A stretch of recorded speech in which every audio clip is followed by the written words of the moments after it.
Hello friends, मैं सी जान आपका स्वागत करता हूं आपके अपने यूट्यूब चैनल पर। दोस्तों आज की वीडियो यहाँ पर जो है जीएसटी में लेटेस्ट ऑर्डर को लेकर है।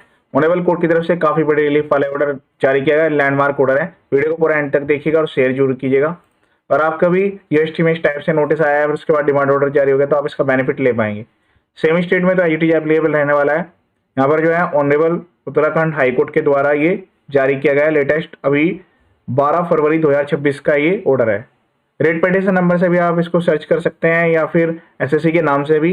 अगर आपको पीडीएफ कॉपी की रिक्वायरमेंट है तो आप ऑनरेबल कोर्ट की वेबसाइट पर जाकर डायरेक्ट वहां पर एसएससी का नेम या रेट पेटिशन नंबर दिखेंगे तो आपको डायरेक्ट डाउनलोड करने के लिए मिल जाएगा। इसमें जो है काफी सारे आपको यूनिक पॉइंट्स भी मिलने वाले हैं, उनको भी नोट डाउन कर लीजिएगा। बाकी अदर स्टेट में जहां पर आपका बिजनेस रजिस्टर्ड है वहां पर आपको चेक करना होगा कि ऑनरेबल जुडिशनल हाई कोर्ट ने इसके रिगार्डिंग क्या व्यू प्रोवाइड किया, और अगर यहाँ पर ऑनरेबल सुप्रीम कोर्ट का उसके रिगार्डिंग यहाँ पर ऑर्डर आया हुआ तो ऑल ओवर इंडिया एप्लीकेबल रहता है। ये यहाँ पर जो है सेम स्टेट में इसका बेनिफिट मिलेगा। बाकी अदर स्टेट में भी जब आप रिप्लाई बना रहे हो, फील्ड में जा रहे हो, मेंशन जरूर कीजिएगा। इससे आपके फेवर में केस आने के चांस काफी ज्यादा हो जाते हैं कि यहाँ पर जो है जेन्युइन हार्डशिप है एसएससी की, और उसको यहाँ पर जो है एसएससी को उसके रिगार्डिंग रिलीफ मिलना जरूरी है। इसके अलावा मैंने अपने यूट्यूब चैनल पर ऐसे काफी सारे वीडियोज अपलोड किए हुए हैं। Basic filing registration process, GST के लेटेस्ट नोटिस, उनमें अगर ऑर्डर जारी हो गया तो अपील कैसे करनी है, रेक्टिफिकेशन कैसे फाइल कर सकते हैं, वो सब कुछ यहाँ पर वीडियोज में बताया गया है। हर टाइप के नोटिस के रिप्लाई, जो लेटेस्ट अभी नोटिस आ रहे हैं उनके रिप्लाई कैसे डालने हैं, वो सब कुछ यहाँ पर वीडियोज में बताया गया है। उसके अलावा अगर ऑर्डर जारी हो गया तो अपील कैसे करनी है, क्या क्या ड्राफ्ट रहने वाला है, क्या उसमें मेंशन करना है, उन सबके ड्राफ्ट फॉर्मेट्स रिप्लाई के भी और अपील के भी मेरे यूट्यूब चैनल पर अवेलेबल है। आप वो वीडियो भी देख सकते हैं। चैनल का पर्पज फुली एजुकेशनल है। वीडियो को शेयर जरूर करें। सारे ड्राफ्ट फॉर्मेट्स आप अपने अकॉर्डिंग डाउनलोड करके मॉडिफाई कर पाएंगे। यहाँ पर जो है एसएससी ने चैलेंज किया है एक लेटेस्ट ऑर्डर जो कि इस पर्टिकुलर डेट में जारी किया गया था, और यहाँ पर हैवी अमाउंट ऑफ डिमांड थी। तो जो एसएससी है, जो पेटिशनर है, उन्होंने प्रे किया है ऑनरेबल कोर्ट के बिफोर कि ये जो ऑर्डर है इसको कोर्स कर दिया जाए। और जो डिमांड है, डिमांड आप देखिएगा कितनी यहाँ पर डिमांड रखी गई है। जो अमाउंट थी वो 18,75,970 रुपीज की तो डिमांड थी। इसमें जो इंटरेस्ट है यहाँ पर 8,28,000 का है और पेनल्टी लगाई गई है 95,226। ये डिमांड है, ये इंटरेस्ट है, पेनल्टी है। इसमें की सीजीएसटी और यूके जीएसटी, मतलब स्टेट स्पेसिफिक जीएसटी होता है, जैसे एसजीएसटी आप इसको ले लीजिए, सीजीएसटी एसटी दोनों इंक्लूडेड है। The order was passed in respect of liability incurred in respect of transaction said to have been done before the cancellation of GST registration of the petitioner firm effective from 4 नवंबर 2019। 4 नवंबर 2019 में इनकी registration cancel हो चुकी है और जो liability arise हुई है इससे पुराने वाली है। तो कोई भी ऐसा एसएससी जहां पर उन्होंने नंबर जीएसटी नंबर लिया, रजिस्ट्रेशन नंबर लेने के बाद कुछ साल उसने बिजनेस किया, उसके बाद अपना जीएसटी नंबर बंद करा दिया। तो जब उसने बंद कराया उससे पहले की जो भी उसने यहाँ पर वर्किंग की है, जो भी उसने सेल किया, परचेज किया, टैक्स जमा किए हैं, उसके रिगार्डिंग नोटिस आ सकते हैं। तो ये आपका जो लेटेस्ट ऑर्डर है उसको प्रॉपर्ली कवर करने वाला है कि रजिस्ट्रेशन लेने से कैंसिलेशन होने तक के बीच की जो भी एक्टिविटी है उसके रिगार्डिंग कोई नोटिस आया तो उन्होंने कहा कि ये जो लायबिलिटी अराइज हुई थी उसके रिगार्डिंग हुई थी। और अब इसमें फैक्ट्स देखिएगा, पेटिशन की तरफ से लैंड काउंसिल है, उन्होंने सबमिट किया कि जब जीएसटी नंबर इनका कैंसिल हो गया, जो नोटिस है, प्रोसीडिंग्स है, वो यहाँ पर पेटिशनर फर्म्स को यहाँ पर अदर मोड से सर्व होना चाहिए था। इन्होंने एक तरीके से यहाँ पर सेक्शन 169 की लैंग्वेज को यूज किया है, पर इन्होंने डायरेक्टली मेंशन कर दिया कि केवल और केवल पोर्टल पे अपलोड नहीं किया जाना चाहिए था इनको, जो बाकी अदर मोड्स हैं तो उनके द्वारा भी इनको कम्युनिकेट होना चाहिए था।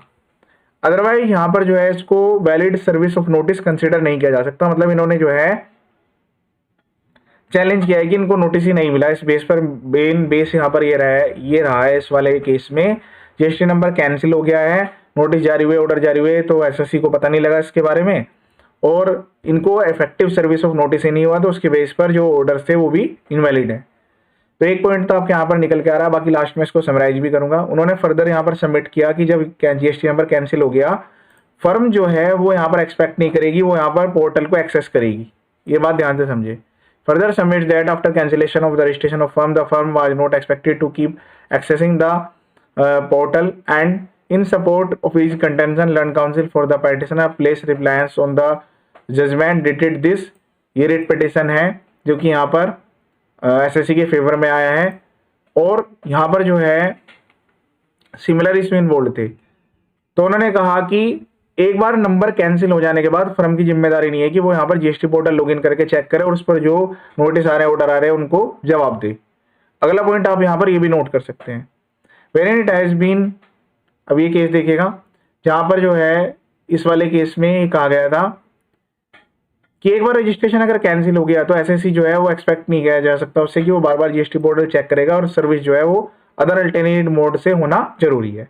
इस वाले केस में डिसीजन आया था ऑनरेबल कोर्ट का, यहाँ पर एक और ऑर्डर है, the relevant observation made in the share judgement the said aspect after taking into consideration the law laid down by the honourable Allahabad high court. अब यहाँ पर जो ऑर्डर है वो ऑनरेबल उत्तराखंड हाई कोर्ट का है और यहाँ पर एक बेंच के द्वारा ये देहरादून बेंच में जो यहाँ पर डिसीजन दिया गया था वो मेंशन किया गया। अब यहाँ पर अदर कोर्ट का रेफरेंस आया है ऑनरेबल इलाहाबाद हाई कोर्ट के द्वारा यहाँ पर इस केस में, क्योंकि 2024 का एक केस है, फेमस केस लो है ये भी, ये रिट पिटीशन में भी एसएससी के सिमिलर कंटेंशंस थी। 2 पॉइंट तो आपको ऊपर ही मिल गया। अभी इस वाले केस में देखिएगा यहाँ से भी आपको कुछ स्पेशल पॉइंट्स मिलेंगे, वो नोट डाउन कर लीजिएगा। यहाँ पर जो है 2 इशू इन्वॉल्व थे। पहला तो ये था कि क्या जीएसटी पोर्टल पर नोटिस भेजा जाना, whether the service of notice exclusively through the GST portal in circumstances of the present case wherein registration petitioner was stood cancel can be regarded as the valid service under section 169 of the CGST Act। And पहला तो इसमें ये issue है, तो एक point तो आपका challenge का बन गया। दूसरा है whether the impunged order suffers from violation of the statutory mandate under section 75 तो section 4 requiring a opportunity of personal hearing। तो यहाँ पर जो है आपको 2 पॉइंट मिल गए हैं, ये भी नोट डाउन कर लें। एक तो है कि क्या पोर्टल पर नोटिस भेजा जाना वैलिड सर्विस ऑफ नोटिस माना जा सकता है क्या, दूसरा अगर यहाँ पर अपॉर्चुनिटी नहीं दी गई है तो क्या वो वैलिड नोटिस या ऑर्डर माना जाएगा। Section 169 of the CGST act prescribe multiple modes of valid और सर्विस ऑफ नोटिस। ये पैरा आप अपने हर नोटिस में रिप्लाई में जरूर लिखें। अगर आप डिले हो गए हैं, टाइमली आप फाइल नहीं कर पाए हैं, आपका ऑर्डर जारी हो गया, एक्सपायर से ऑर्डर है, या आपको बाद में पता चला रिकवरी के टाइम पर आप अपील में जा रहे हैं, ट्रिब्यूनल में जा रहे हैं, तो वहां पर आपको मेंशन करना है कि जी 169 में ये सारे मोड्स दिए गए हैं। पहला है direct tender to the SSC, manager, authorise representative और फैमिली मेंबर। दूसरा है रजिस्टर्ड और स्पीड पोस्ट और कोरियर। तीसरा है कम्युनिकेशन थ्रू ईमेल।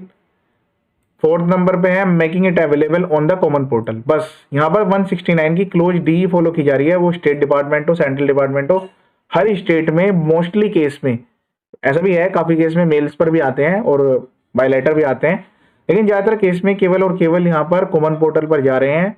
और इसको लेकर honourable Allahabad high court, honourable Madras high court, honourable Karnataka high court के द्वारा फेवरेबल ऑर्डर है। और अभी यहाँ पर आपको ऑनरेबल उत्तराखंड हाई कोर्ट का भी एक और नया फेवरेबल ऑर्डर मिल गया है। इसमें लास्ट एक और मोड भी है, उसमें है कि बाय फिक्सिंग द और publication in the newspaper if other modes are not practical. तो इसमें और यहाँ पर कहा गया है कि भाई ऐसे कर सकते हैं, ऐसे कर सकते हैं या ऐसे कर सकते हैं। तो काफी सारे मोड्स दिए गए। The legislative intent is clear while making a notice available on common portal is one permissible method. एक परमिसेबल मेथड है, it is not exclusive method. ये कोई एक्सक्लूसिव मेथड नहीं है कि बस यही आपको अप्लाई करना है। फिर यहाँ पर लॉ मेकर का क्या इंटेंशन है, वो तो फिर बाकी रिक्वायरमेंट ही नहीं थी उनको यहाँ पर लिखने की। And the department is duly bound to ensure effective service in manner that actually communicate the notice to the SSC. In the stand case the petitioner registration stood cancel since 2018। ये honourable Allahabad high court का जो order है उसके discussion चल रहा है यहाँ पर, जो यहाँ पर रेफरेंसिंग दी गई है। इसके बारे में यहाँ पर पेटिशनर जो है उनको कुछ भी जानकारी नहीं थी। The petitioner was not enjoy the monitor to the GST portal the instance by the department that portal based service alone suffice amount to impose a duty on non registered person. एक non registered person ही हो गया जब GST number उसका cancel हो गया। ये language भी आप यहाँ पर यूज कर सकते हैं जब आपका जीएसटी नंबर पहले से कैंसिल्ड है और बाद में आपको नोटिस जारी हो रहे हैं। which the law does not contemplate the decision relied upon by the land council for the petitioner are directly on point. In light of the above discussion, the court is persuaded to hold the department in present case failed to effect valid service of notice. The statutory requirement of the service under section 169 has not been satisfied. Honourable court ने माना था कि एक violation तो यही हो गया कि 169 की कंडीशन को आपको ने फॉलो नहीं किया। दूसरा वायलेशन क्या है, सेक्शन 75 सेक्शन 4 जो है वो मैंडेट्स करता है कि जो अपॉर्चुनिटी ऑफ बिंग एड है वो प्रोवाइड किया जाएगा। सेल यहाँ पर वर्ड यूज किया गया है, जहाँ पर या तो एसएससी ने रिक्वेस्ट कर दी हो राइटिंग में या फिर उनके अगेंस्ट में कोई भी एडवर्स ऑर्डर जारी किया जा रहा हो। तो आप किसी के पर्सन के अगेंस्ट में एडवर्स ऑर्डर जारी कर रहे हैं और वो भी केवल पोर्टल के बेस पर, ये इनकरेक्ट है। Provision embodies that principle of audi alteram partem the right to hear before an adverse order is passed.